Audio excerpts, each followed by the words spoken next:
eBanner 咧就喺2014年成立嘅，係一間以香港為核心基地嘅公司。我哋喺香港自設廠房，主要係做易拉架、帆布同埋風波等等嘅產品。另外仲會有展覽攤位嘅安裝同埋一啲工程嘅安裝嘅。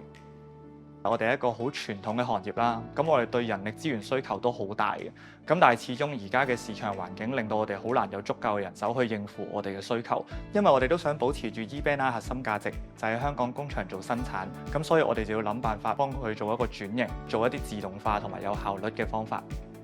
我哋今次點解會揀 Ricoh 做我哋合作伙伴呢？主要原因就係因為 Ricoh 本身係一個有信譽嘅品牌先啦。其次就係因為 Ricoh 本身都係同我哋做同行啦，佢都係有做印刷業啦。因為我哋啲痛點咧其實都複雜嘅，即係譬如對稿啊、CMYK 啊呢啲。咁其實我哋同其他 IT 公司溝通嘅時候咧，可能佢哋會唔明我哋講咩，但係相對上同 Ricoh 咧，咁基本上一講就明啦。咁其次就係我哋大家嘅配合程度好高啦，因為佢俾出嚟個 solution 咧，相對上比較 user friendly 啦。以前可能我對稿請個同事翻嚟，佢 at least 一定要識 AI Photoshop 先啦。Ricoh 俾咗呢個 solution 我嘅時候，其實我可以簡單地請一個識用電腦嘅同事，基本上佢對呢樣嘢嘅操作就已經好容易可以上手。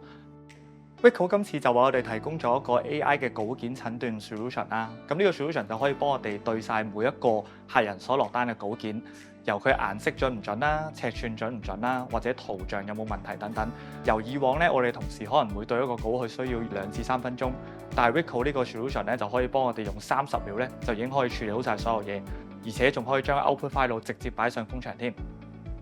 咁有呢個 solution 之後咧，其實我哋每日大概可以處理多600多個訂單啦，個處理時間咧已經大幅減少70%，幫咗我哋好多㗎。我以我作為一個顧客為例啦，如果我凌晨想落單，其實朝頭早我係拎唔到貨嘅。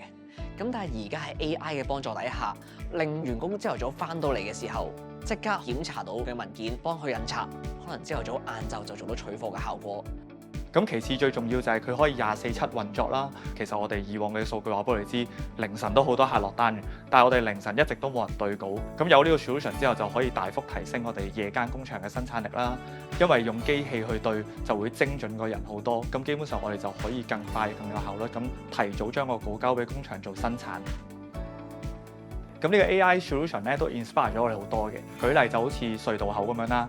以前我哋嘅隧道係可能係有收費亭或者 auto toll 咁樣啦，但係有 AI solution 咧就變咗好似易通行咁，我成條生產線流水再順暢咗啦，唔會喺中間棘住啦。其次就係有 AI 之後咧，直接釋放咗我哋嘅勞動力啦，令到我哋同事唔使做一啲重複繁複嘅工作啦，幫到客人做一啲比較複雜嘅工作，從而提升佢哋工作嘅滿足感。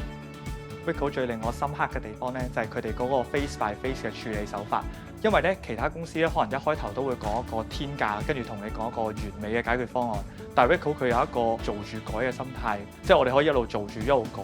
咁其實對我哋呢個行業嚟講係好重要嘅。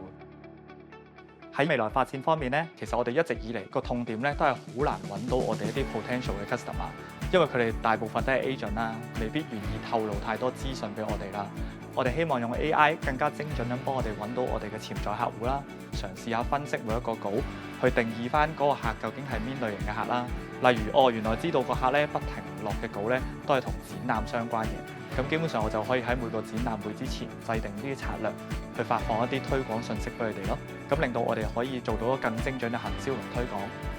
喺未來，我哋 Ricoh 將會提供更加多 AI 技術，令到佢人手處理嘅步驟得以電子化，